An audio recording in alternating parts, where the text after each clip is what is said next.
Welcome back to Crit and Crit. I'm Axion. I'm sent. We are continuing through Hollow Knight and our discussion of Lord of the Flies.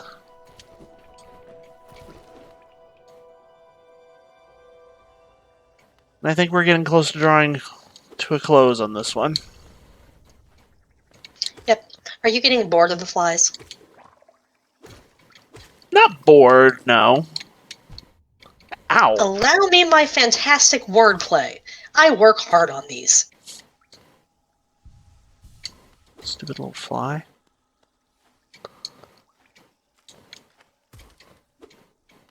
Oh, I think I've been this way already. Something I actually find really interesting in gaming. I'm going smart with this. Okay. There's been a trend in recent years for survival games. And you have to actually think pretty hard about how you're going to survive in them. You have to plan things out, you have to gather your resources, you have to, if it's a co-op game, figure out like alliances versus like PvP and things. Uh-huh. But Lord of the Flies rejects anything resembling that sort of tactics. So, I don't know, I just find it interesting that a lot of these survival games are, in many ways, puzzle-based and require a lot of careful thought and planning. But Lord of the Flies, everybody's really go-to survival novel, rejects that wholeheartedly because, well, it seems built around the idea that that those desperate for power will reject anyone who makes them feel intellectually inadequate, even if it would be in their best interest to work with them. Which, unfortunately, is a trait that has been proven repeatedly true throughout history.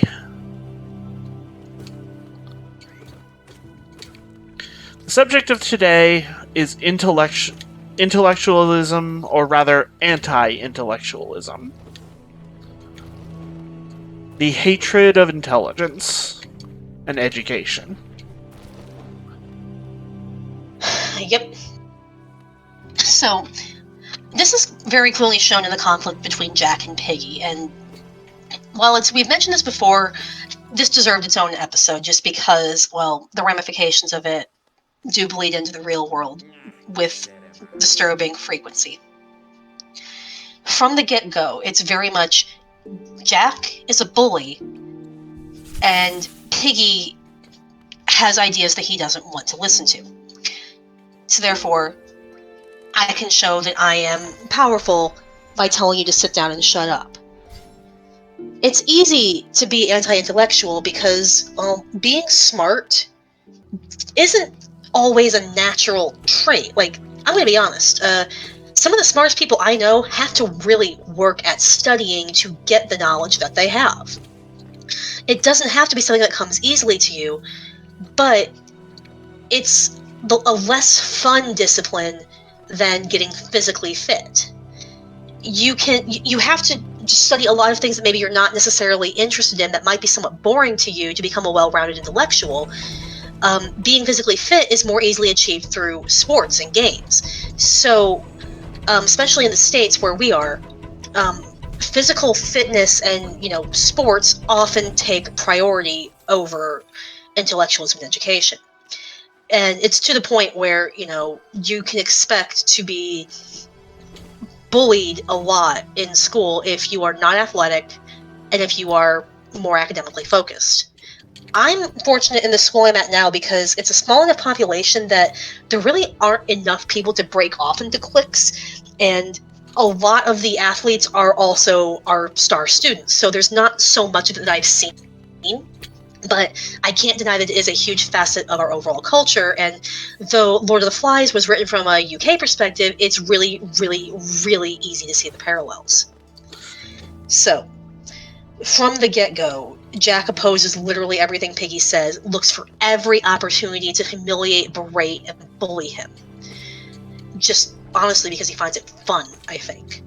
And, well, this has a major detriment on everything else. So, Piggy is the only one on the island who is not a little one and not able to really help with any of the physical labor. He can't help build the shelters. He can't hunt. He can't climb up the mountain very easily to keep an eye on the fire. So he can't really do anything except propose ideas that Ralph listens to.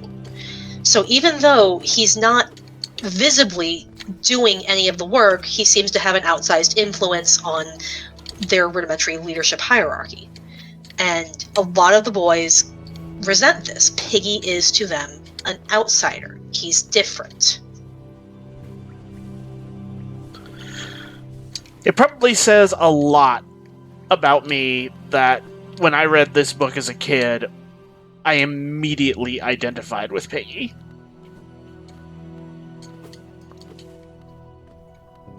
I think a lot of us do. Like, you want to be the one who has the ideas. You want to be the one that people can look to help you solve a problem. But this book also shows that, well, there are a lot of people who, if you do not have constant utility to them, you're worthless. And that's very much how Jack and most of the hunters view Piggy. And the little ones just, kind of go along with what they're told, because they're like 5. Yeah. So, yeah. Piggy is the one who suggests shelters. No one listens to him. Piggy suggests we need to figure out how many of us there are and take names. No one listens to him. But he's blamed when those aren't taken, because what was your idea? I can't keep track of all of these running around little ones by myself. You guys ditched me and left me an impossible task.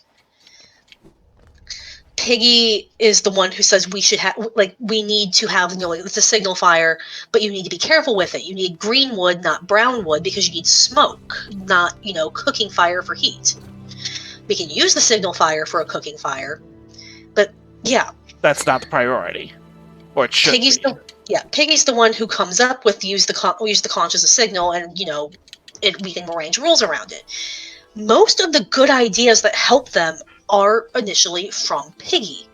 But despite the fact that Piggy has come up with the most useful solutions to their predicament, he's mercilessly mocked by everyone. They don't even get his real name. They just insult him the entire time. They could not have a fire without Piggy because none of them knows how to make fire except through using his glasses. So rather than, respect him because he's the source of their fire, they just steal his glasses. Repeatedly. Yep.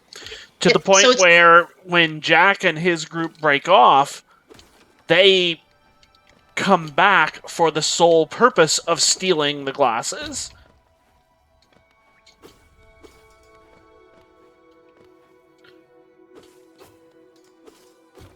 Yep. They don't care about Piggy, they just want what he's useful to them for. They find him obnoxious because they see him as constantly complaining, and to be fair, he has good reason to complain. Piggy frequently calls the others out as acting like a bunch of little kids. And they are.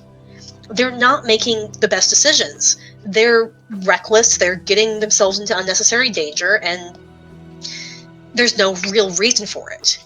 Yeah, they're all kids, but, Piggy's the same age as Ralph and Jack and possibly Simon.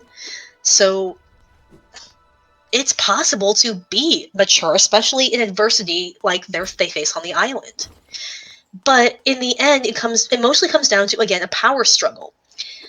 Jack knows he is not as smart as Piggy, but Jack does not wish to be seen as inferior in any way.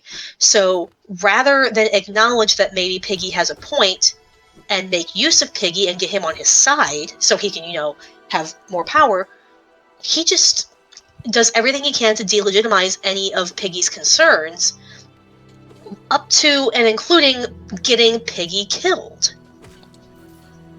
And this is, unfortunately, how things tend to go when you have a strongman leader who rules through fear and power rather than through being the person with the best ideas. And this ties back into the subject of last episode with toxic masculinity and might makes right power structures. And something I believe I've mentioned in an earlier episode, demagoguery. Jack doesn't have ideas other than ruling through fear and, getting people on his side by humiliating Piggy and the Littlins. Jack keeps people under his thumb by being the biggest bully on the playground and making sure that everybody knows it. He doesn't have true leadership capabilities. He just has, the ability to stir up trouble, take brief command, and then hope the inertia holds him. But as we see when it starts raining at Castle Rock, the instant a real problem arises, all he has are distractions. He doesn't have the ability to solve the problems. So what this message has for us overall is, well, if you get yourself in a situation where those who are able to think through the problems inherent to your situation are silenced, you're screwed. Because you have chosen those who will lead you to your own ruin because they had the nicest hat or something. I don't know. I don't know your reasons, but use your brain. But unfortunately, we have plenty of Jacks in the world. We will always have plenty of Jacks in the world. What we need are more Ralphs and more Piggies and more Simons who are able to see through these things and be voices of reason. And we need to listen to our Piggies and our Simons rather than getting caught up in the hysteria of our Jacks. And that's the point I was trying to get to a moment ago. We have repeated incidents of people who, like Jack, prioritize appearing strong and dislike people like Piggy for proving them wrong. And that's really what it's about in a lot of cases, is not even so much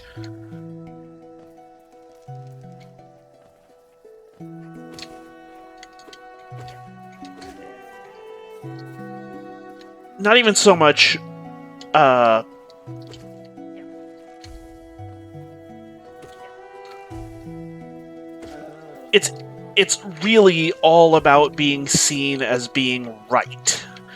And being told it's that you're wrong is bad enough. Yep, and there is a more insidious tint to this as well. Yep, which is what I was just about to mention. It's bad enough to be told you're wrong, but to admit you're wrong to a lot of these strongman leader types is even worse. Now, what I was going to say is actually a little worse. All right. It's not always that, education itself is the target for leaders like Jack. It's the ability to be proven factually incorrect. So it's because an uneducated populace is far easier to mislead with fear-based propaganda. Yep. Smart people, but educated people, are able to critically think through what they've been told, compare it to the facts they know, and make their decisions from there. Leaders like Jack, who have no actual solutions, do not want you to be able to do that. So that in itself is usually the true end of anti-intellectualism. I know that I'm wrong. I just want to be in charge. This is all about gaining power for me, but I don't want you to realize that, so I don't want you to have the tools to realize that. So anything that has information that could contradict me in any way is bad, and I'm going to make sure that you know it's bad and you don't touch it. This is what leads to books being banned. This promotes an ideology that doesn't let me be in charge, that doesn't support everything I'm saying. I don't like it. So it gets banned. Usually often by people who promote that freedom and the ability to make your own decisions are important. But I've made it for you because I don't like your decisions, and screw you. You have the freedom to make your own decisions as long as they are decisions I agree with. Yep. Which is basically what Jack does. depressingly, and it works. Ralph doesn't have enough of a support base because Jack's demagoguery is based on instant gratification. Ralph can't compete with that when he's trying to convince a bunch of children. So, this is where we end up. With an island on fire, 3 children dead, and Ralph running for his life into the miraculous appearance of a naval officer. The only reason he survives. I don't know where else to go with this.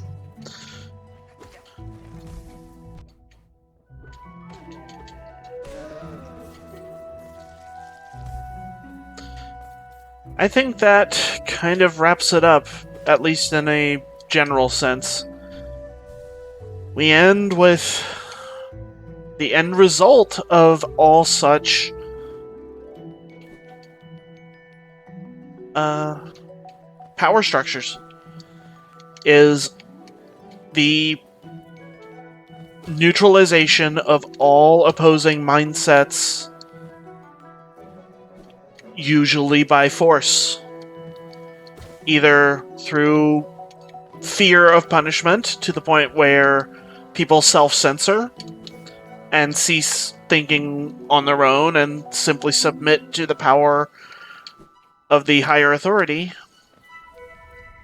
or one by one they are exterminated and their thoughts and ideas destroyed, hidden, concealed, removed, or turned into propaganda and manipulation. And that's what happens here. Simon dies trying to bring news of the truth of the beast to the group because people are lost in a frenzy. Piggy dies because he won't be silent when those who hate him are speaking, and is taken out by a cruel bully who enjoys inflicting pain.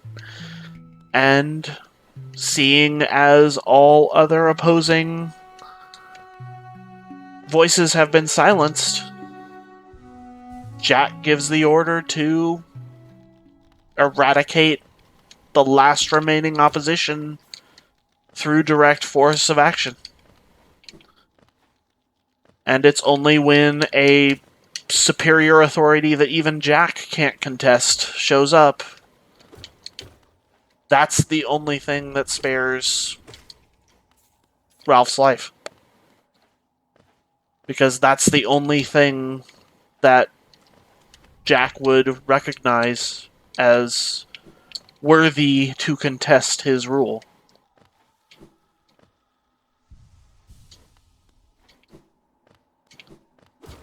And we see, as soon as this happens, that Jack immediately transforms, more or less, for lack of a better word, back into a scared, obedient child.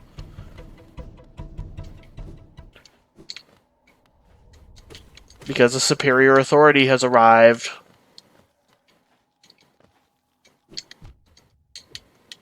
I don't think Jack is particularly sorrowful for anything he's done. I don't think he is mourning his own sins and the death of any of the people that he's harmed, or the intended harm he planned to inflict on Ralph. I don't know how any of them will be able to properly reintegrate into society after everything they've been through. Like, Jack has managed to whip them up into becoming a mob of would-be murderers. I'm not sure Jack's remorse matters. Like, if Ralph tells them what Jack has done, I don't think there's much of a defense for it. I'm not sure Jack's going to be able to go back to society. He's probably going to end up in a psych ward. Which is, given this is the 1950s, not a good place to be. I honestly don't know what's going to happen to them, and I don't know if Golding ever said. I don't believe he did. But, yeah.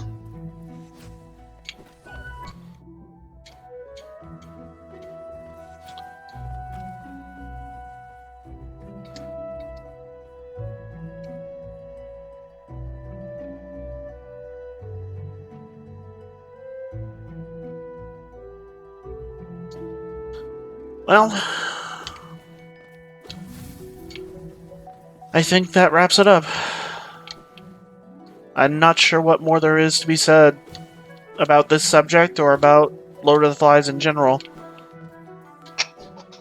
Something we've said in earlier episodes. There is darkness in everyone. That primal instinct, that self-serving need to prove your power over others often stems from a need to survive and posturing as needed. But just because these instincts are within you doesn't mean that you're doomed to follow them. People like Ralph, Simon, and Piggy had these same instincts, and for the most part, they were able to rise above them, to become more, to create something bigger than themselves for the benefit of others. So, though Lord of the Flies itself has a rather bleak ending due to, the loss of control due to the loss of civilization's structure, it's not a foregone conclusion in our own lives. We do have the benefit of still having a society, but we also have the benefit, for most of us, of being older and more experienced with life than Ralph and the other children. We can rely on that and remember that we have our choice in the matter. We do not have to give in to the Lord of the Flies. So take this as a message of hope. And I think that's where we'll end this one. We will no doubt pick up Hollow Knight again sometime in the future when we have another book that's appropriate for it, and